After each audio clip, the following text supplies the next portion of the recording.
It is a little bit past 3 o'clock Eastern Time on March 16th. I'm meteorologist Megan Borowski in the Storm Center as we continue to watch and monitor our cold front as it moves across the state of South Carolina and much more than just the state of South Carolina, the entire Southeast and even into the upper Midwest where we have some snowfall impacting the Great Lakes. We've got graphics up on links 2 right now. We're actually going to switch it to links 4 to take a look at the current radar scan right now. We do have an alert that just came in a little while ago. I'm going to swap here to analysis mode so we can zoom on in. If you notice, we're going to move our camera over a little bit so we can get just to Georgetown and over to Myrtle Beach, where we do have this orange polygon that has been highlighted for the far northeast part of the Grand Strand for Horry County, valid until 3:45. So a little while from now, we do have a severe thunderstorm warning that has been issued, and that is thanks to this red blob, for lack of a better description, over Georgetown right now. Now, this particular cell did have just a little while ago a tornado warning issued with it. That has since expired over Georgetown, but this cell that I just circled is going to be moving to the northeast over the next 20 to 30 minutes or so into Horry County, including Carolina Forest, Myrtle Beach, and we do expect 60-mile-an-hour wind gusts in some spots from this particular storm cell as it moves northeastward. It is moving at a very fast clip at about 55 miles an hour. So it is moving quickly. So if you are ahead of this storm, I'm actually going to zoom in a little more, see if we can't get a few more towns up there on our map here. So Conway, Carolina Forest, Myrtle Beach, Longs, North Myrtle Beach. If you are in these locations, keep in mind that we have a severe thunderstorm just upstream of you over Georgetown right now that is moving northeastward at about 55 miles an hour. It is moving quite quickly.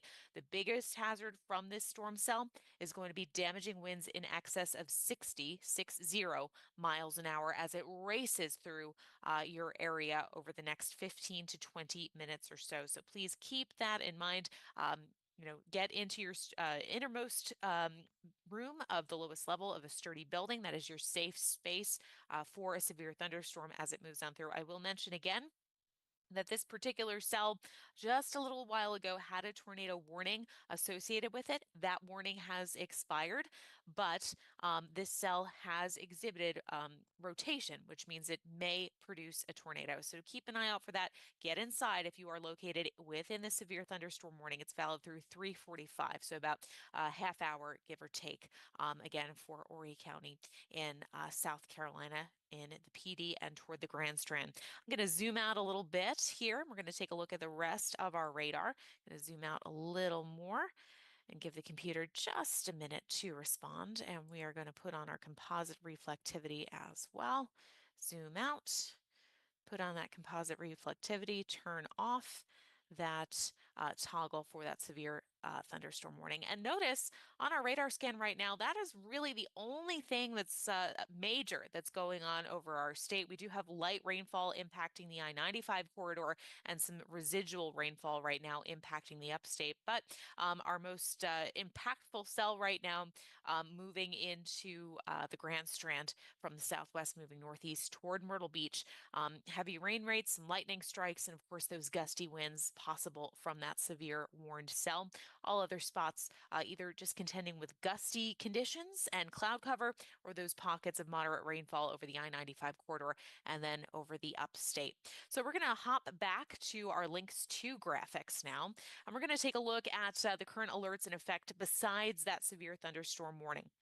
Last time we checked in just a little while ago, we talked about that tornado watch that was in effect until 2 o'clock, and we outlined the potential area that might be updated in that tornado watch. And just like we thought, the PD region now is the only area under a tornado watch that's going to last for the next couple of hours. But really, once our line that I showed you on radar, once that moves offshore, I do expect that this tornado watch should expire. So give it another hour or so, and then we we should start to see these watches totally be eliminated for us in South Carolina. Not the case for North Carolina. We're really lucking out here because farther north over Virginia and North Carolina, we do have clusters of stronger cells, couple of tornado warnings to our north, and a more prolonged threat for severe weather into the start of the evening. So for this particular storm system today, we are actually lucking out. But if you are located east of I-95 in the PD, your tornado watch continues. Right now, it's valid through 8 o'clock.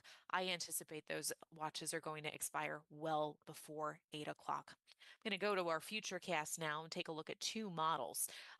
Actually, I'm not going to show you this one. I think this one is a little too generous with our storm coverage. I think that this particular resolution that I've got pulled up right now is a lot more realistic for what we're going to expect over the next couple of hours. So our main line right now, between now and about 4:30, next half hour or next hour to hour and a half, our main line of potential cells should move offshore. By the time we get to the evening commute, we're just dealing with our pockets of moderate rainfall over the I-95 corridor of the Midlands and exiting out of the upstate. Again, our showers tapering off generally from west to east once we get to the later evening. By the time the sun sets, we should be cleared out of this storm system, thankfully. Skies should start to clear. Can't rule out a couple of snowflakes for the highest elevations tonight, but most of us will not see snowflakes, thankfully. But I can't say that we won't be totally in the clear because we do have to contend with wintry temperatures.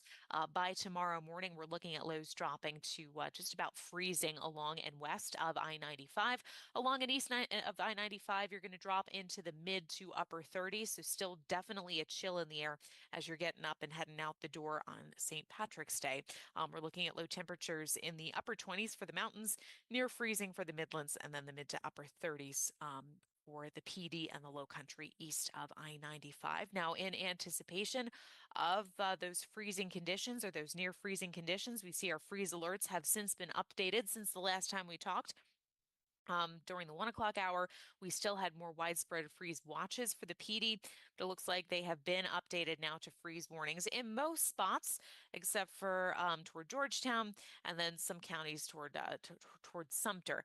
We still have a freeze watch in effect for tonight. I imagine those will likely be updated to freeze warnings over the next couple of hours. But for the rest of us in the Midlands, the PD, and parts of the interior low country, we do have a freeze warning in effect. I-20 corridor, eastern I-26 corridor, all have a freeze warning in effect overnight into tomorrow morning. So that's really the main thing that we have to worry about right now. Pop back to links 4 and take a look at our current view of radar. Really, our only concern right now is that cell toward Myrtle Beach that will be racing through Myrtle Beach over the next 15 to 20 minutes or so. For the rest of us, just light rainfall. That rainfall going to dissipate over the next several hours from west to east.